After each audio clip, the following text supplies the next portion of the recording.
എൻ്റെ എല്ലാ കൂട്ടുകാർക്കും ഹെന്നാസ് കിച്ചണിലേക്ക് സ്വാഗതം. ഇന്ന് ഞാൻ വന്നിരിക്കുന്നത് ബീട്രൂട്ട് ചിപ്സ് ആയിട്ടാണ്. കുട്ടികൾക്കും എല്ലാവർക്കും വളരെയധികം ഇഷ്ടപ്പെടുന്ന ക്രിസ്പി ചിപ്സാണിത്. അപ്പം നമുക്ക് നോക്കിയാൽ അതെങ്ങനെ ഉണ്ടാക്കിയെടുക്കാന്ന്.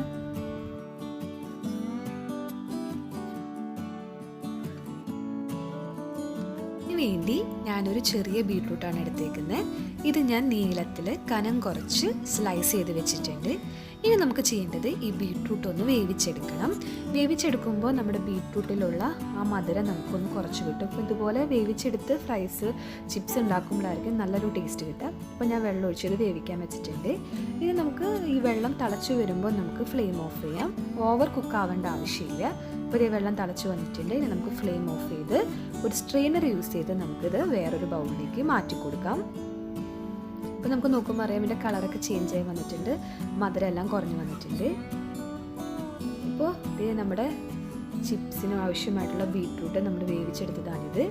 ഇതുപോലെയായിരിക്കും നമ്മുടെ കളറ്. കണ്ടോ, കളറൊക്കെ കുറഞ്ഞ് നന്നായിട്ട് ഇത് റെഡി ആയി വന്നിട്ടുണ്ട്. ഇനി നമുക്ക് വേണ്ടത് ഇത് ഫ്രൈ ചെയ്തെടുക്കാനായിട്ടുള്ള ഇൻഗ്രീഡിയൻസ് ആണ്. അതിന് വേണ്ടി ഞാനൊരു 1/4 കപ്പ് കടലമാവ് എടുത്തിട്ടുണ്ട്. അത് നമുക്കൊരു ബൗളിലേക്ക് ചേർത്ത് കൊടുക്കാം. ഇതിലേക്ക് നമുക്ക് ഒരു 1/4 ടീസ്പൂൺ മഞ്ഞൾപ്പൊടി ചേർത്ത് കൊടുക്കാം. 1 ടീസ്പൂൺ മുളക് പൊടി ചേർത്ത് കൊടുക്കാം. പാകത്തിന് ഉപ്പ് ചേർത്ത് കൊടുക്കാം. ഇനി നമുക്ക് ഇതൊന്ന് മിക്സ് ചെയ്ത് കൊടുക്കാം. ഇവിടെ മിക്സ് റെഡി ആയിട്ടുണ്ട്. ഇതിലേക്ക് നമുക്ക് വെള്ളം ഒഴിച്ച് നല്ലൊരു ബാറ്റർ തയ്യാറാക്കിയെടുക്കാം. തിക്കായിട്ടുള്ളൊരു ബാറ്ററാണ് നമുക്ക് വേണ്ടത്. അപ്പോൾ കുറച്ചും കൂടി വെള്ളം നമുക്ക് വേണം. ഇനി നന്നായിട്ടിത് മിക്സ് ചെയ്ത് കൊടുക്കാം. ഈ ബാറ്ററിൽ മുക്കിയിട്ടായിരിക്കും നമ്മൾ നമ്മുടെ ചിപ്സ് ഉണ്ടാക്കിയെടുക്കുക. ഇപ്പോൾ ഇതേ നമ്മുടെ ബാറ്റർ റെഡി ആയിട്ടുണ്ട്. ഈ ഒരു കൺസിസ്റ്റൻസിയാണ് നമുക്ക് വേണ്ടത്. നല്ല തിക്കായിട്ടുള്ള ബാറ്ററാണ് നമുക്ക് വേണ്ടത്. ഇനി നമുക്ക് ഇതിലേക്ക് നമ്മൾ നേരത്തെ വേവിച്ചിരിക്കുന്ന ബീട്രൂട്ടിൻ്റെ പീസസ് ആഡ് ചെയ്ത് കൊടുക്കാം. നമുക്ക് പെട്ടെന്ന് ഉണ്ടാക്കിയെടുക്കാൻ പറ്റുന്ന ചിപ്സാണ്. ഇനി നമ്മൾ ഇത് ജസ്റ്റ് ഒന്ന് മിക്സ് ചെയ്ത് കൊടുത്താൽ മതി. അപ്പോൾ നമ്മുടെ ബാറ്ററിൽ നന്നായിട്ടത് മിക്സ് ആയി കിട്ടും.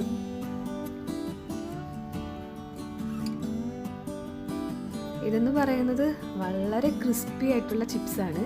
ഇപ്പോൾ നമ്മുടെ ചക്ക വറുത്തത് ഒക്കെ പോലെ നമുക്ക് പെട്ടെന്ന് കഴിക്കാൻ പറ്റുന്ന, പെട്ടെന്ന് ഇത് ഉണ്ടാക്കിയെടുക്കുന്നത് നമുക്ക് ഓർമ്മയുണ്ടാവുള്ളൂ. അപ്പോൾ തന്നെ അത് തീരും. അപ്പോൾ അതേ നമ്മൾ ഫ്രിഡ്ജിൽ വെച്ച് ഒരു 3 മണിക്കൂർ നന്നായിട്ട് തണുപ്പിച്ചെടുത്തിട്ടുള്ള ഇതാണ്. അപ്പോൾ നിങ്ങൾ ഉണ്ടാക്കുമ്പോൾ ഫ്രിഡ്ജിൽ അറ്റ്ലീസ്റ്റ് 3 മണിക്കൂറെങ്കിലും വെക്കാൻ ശ്രദ്ധിക്കുക. ഇത് നമ്മൾ പാനിൽ ഓയിൽ ചൂടായി വരുമ്പോൾ ഇതിലേക്ക് നമുക്ക് ഫ്രൈസ് ഇട്ട് കൊടുക്കാം.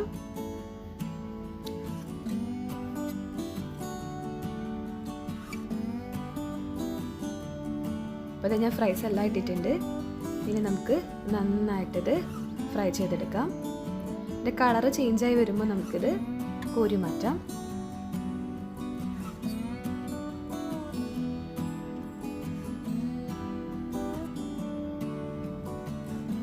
ഇപ്പോൾ റെഡി ആയി വന്നിട്ടുണ്ട്. കളറെല്ലാം നന്നായി ചേഞ്ച് ചെയ്ത് വന്നിട്ടുണ്ട്.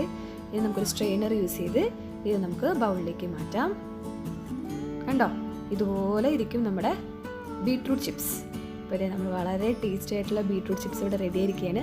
നിങ്ങൾക്ക് നോക്കുമ്പോൾ അറിയാം നന്നായിട്ട് മുരിഞ്ഞു വന്നിട്ടുണ്ട്. കണ്ടോ, ഒടിക്കുമ്പോൾ നല്ല ക്രിസ്പി ആയിട്ട് ഇത് വന്നിട്ടുണ്ട്. ഇത് വളരെ ടേസ്റ്റി ആയിട്ടുള്ള ഒരു സ്നാക്കാണ്. എല്ലാവരും ഇത് വീട്ടിൽ ട്രൈ ചെയ്ത് നോക്കുക. വീണ്ടും ഒരു അടിപൊളി റെസിപ്പി ആയിട്ട് ഞാൻ വരുന്നതായിരിക്കും. Thank you.